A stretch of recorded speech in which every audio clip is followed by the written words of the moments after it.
दोस्तों stock market crash के बीच आजकल हमारे स्टॉक मार्केट में एक अजीब सीन देखने को मिल रहा है। जो कल तक हमारे स्टॉक मार्केट में शेयर हुआ करते थे, आज वो ढेर होते हुए दिखाई दे रहे हैं। आप यहाँ पे देखिए तो जो हमारा एचडीएफसी बैंक लिमिटेड है, इस साल करीब करीब 16% के आसपास की गिरावट ऑलरेडी दिखा चुका है। एंड वहीं पे हमारा जो यहाँ पे आईसीआईसीआई बैंक है, करीब करीब 9% के आसपास गिरावट दिखा चुका है पिछले 6 महीने में। यहाँ पे एयरटेल जो है इस साल करीब 12% की गिरावट दिखा चुका है। एलएनटी की बात करें तो करीब करीब 8% की गिरावट इस साल दिखा चुका है। वहीं पे इन्फोसिस यहाँ पे अगर हम इसकी बात करें तो इस साल 20% से ज्यादा की गिरावट दिखा चुका है। तो हमारे स्टॉक मार्केट में जो कभी धुरंधर हुआ करते थे वो आज ढेर होते हुए दिखाई दे रहे हैं। इसके पीछे का कारण क्यों है और साथ ही साथ क्या स्टॉक मार्केट में गिरावट इन्वेस्टर्स के लिए खतरा है या अपॉर्चुनिटी है, बात करेंगे डिटेल में इस छोटी सी वीडियो में। तो वीडियो को यहाँ पे पूरा देखिए और स्टॉक मार्केट इन्वेस्टमेंट के बारे में कुछ नया सीखिए।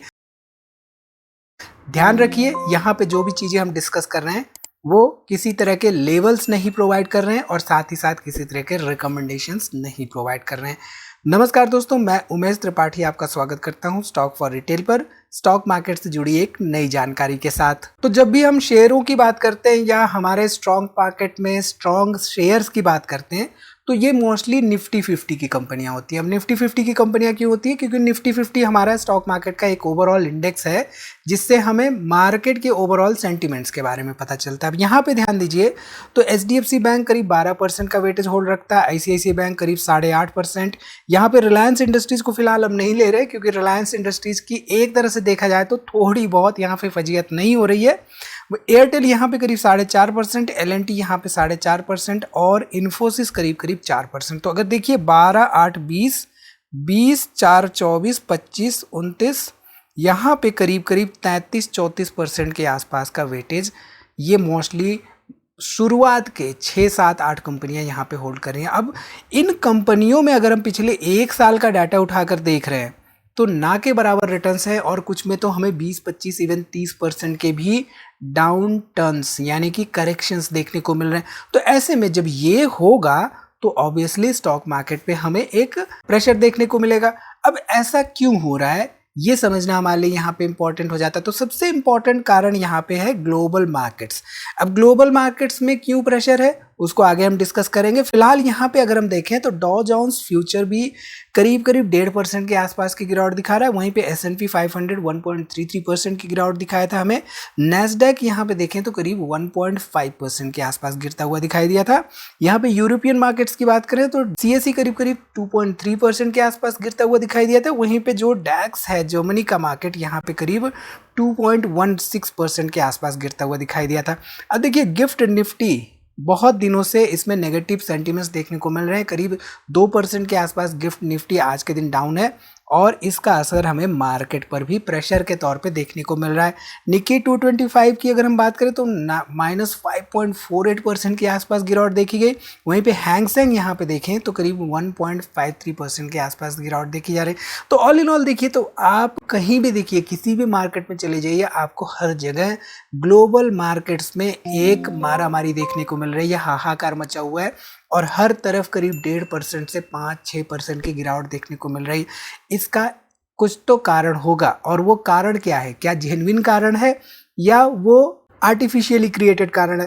तो इसको समझने के लिए हमें क्या करना होगा? हमें जियोपॉलिटिकल सिचुएशंस पे जाना होगा। तो geopolitical situations and global uncertainty अपने पीक पर हमें देखने को मिल रहे हैं। ऐसे में जो हमारे ट्रम्प साहब आते हैं कभी भी हर 10-15 मिनट पे 1 घंटे 2 घंटे 24 घंटे में अपने बयान बदलते रहते हैं और उनके एक छोटे से बयान पे पूरी की पूरी मार्केट पर, किसी एक सिंगल कंपनी पर नहीं, वो पूरी के पूरे मार्केट को आजकल कंट्रोल करने की कोशिश कर रहे हैं और उनके एक स्टेटमेंट पर मार्केट ही हिल जाया करता है। तो ऐसे में यूएस और ईरान के टेंशन्स की जब शुरुआत हुई थी और ईरान के स्ट्रेट ऑफ हॉर्मोज को जब बंद कर दिया गया था तो हमारी एक्सपेक्टेशन थी कि क्रूड ऑयल पर प्रेशर रहेगा और क्रूड ऑयल के प्राइसेस बढ़ सकते, क्योंकि देखा जाए तो करीब करीब 20% के आसपास का global oil supply straight of Hormuz से होकर जाता था। तो ऐसे में क्रूड ऑयल की अगर हम बात करें तो यहाँ पे क्रूड ऑयल करीब करीब $103 पे ट्रेड होता हुआ दिखाई दे रहा है और इसमें अगर हम ध्यान दें तो आज के दिन ही यहाँ पे करीब $118 के आसपास के प्राइसेस देखने को मिल गए थे, जो कि 2022 के लेवल्स, 2022 में यहाँ पे करीब 2022 में $112 के आसपास हुआ करते थे। तो ये पर्टिकुलर 4-5 सालों के बाद $117 के ऊपर यहाँ पे ग्लोबल क्रूड ऑयल प्राइसेस जाना एक तरह से यहाँ पे सिग्नल है मार्केट के लिए, नेगेटिव सेंटिमेंट्स पैदा करता है। क्योंकि ऐसे सिचुएशंस में क्या होता है, ग्लोबल अनसर्टेनिटी की सिचुएशंस में क्या होता है कि मार्केट पे बहुत ज़्यादा प्रेशर होता है एंड FIIs सिंस कई महीनों से यहाँ पे भारतीय शेयर मार्केट में सेलिंग करते हुए दिखाई दे रहे थे। And on the top of this, ये जो जियोपॉलिटिकल सिचुएशंस यहाँ पे अराइज हुई हैं, इनकी वजह से भारतीय स्टॉक मार्केट में एक बड़ा करेक्शन देखा जा रहा है। ठीक है, इसके साथ ही साथ जो हमारा रुपया है, राइट, रुपया देखें तो करीब 92 रुपये 30 पैसे पर डॉलर के आसपास पहुंच चुका है और ये बहुत ज़्यादा वीक हो चुका है कि पिछले कुछ दिनों में ही। तो ऑल टाइम हाई पे चला गया हमारा रुपया अगेंस्ट डॉलर, डॉलर स्ट्रांग हो रहा है, इंडियन रुपी वीक हो रहा है।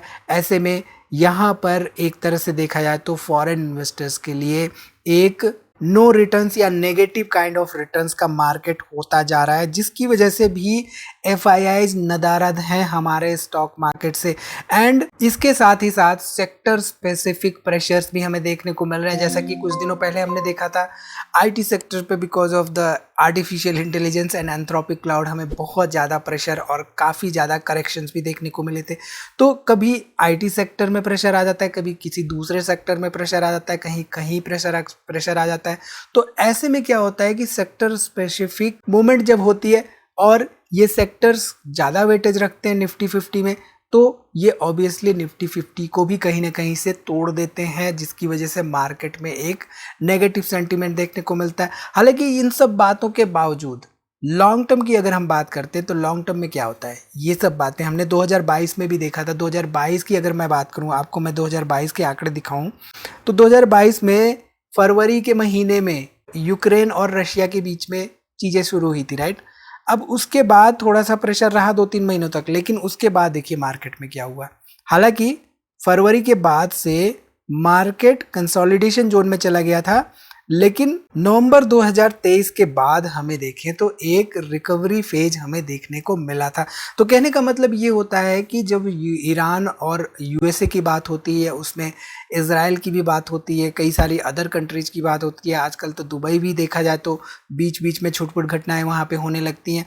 तो जब ऐसी कंट्रीज की बात होने लगती है तो जियोपॉलिटिकल सिचुएशंस यहाँ पे देखें तो मार्केट पे कहीं ना कहीं से असर डालते हैं, और असर जब डालते हैं तो वो असर इस रूप में भी देखने को मिल सकता है, यानी कि 1-2 साल, 1.5-3 साल मार्केट में स्टेबिलिटी नहीं रह जाती और ऐसे में हमारे FIIs भी नदारद रहते हैं मार्केट से।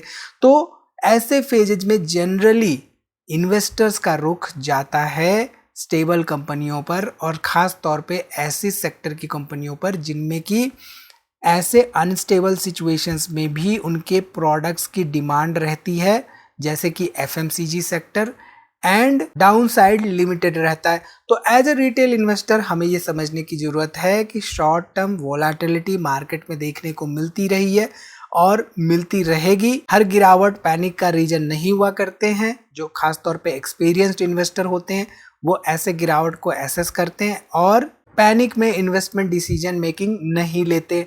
तो आज की जो बड़ी गिरावट हुई, बड़ी गिरावट कई सारे कारणों से हो सकती है जो कि हमने यहाँ पर डिस्कस किए, लेकिन सबसे इम्पॉर्टेंट चीज़ होती है डाटा को समझना और साथ ही साथ इमोशंस को कंट्रोल करना। तो इस छोटी सी वीडियो की एनालिसिस अगर आपको पसंद आई हो तो वीडियो जरूर से जरूर लाइक करिए। स्टॉक मार्केट के बारे में किसी भी तरह का आपका सवाल हो तो कमेंट करके जरूर पूछिए। वीडियो को दोस्तों में शेयर करिए ताकि उनको भी समझ में आए कि हमारे स्टॉक मार्केट्स करेक्ट क्यों हो रहे हैं, why is Indian stock market falling, and decisions लेने में उनको थोड़ी सी मदद मिल सके। तो इस वीडियो में इतना ही दोस्तों, मिलते हैं अगली वीडियो में एक नई जानकारी के साथ। तब तक आप अपना बहुत ख्याल रखिए और हमारी दूसरी वीडियोस देखते रहिए।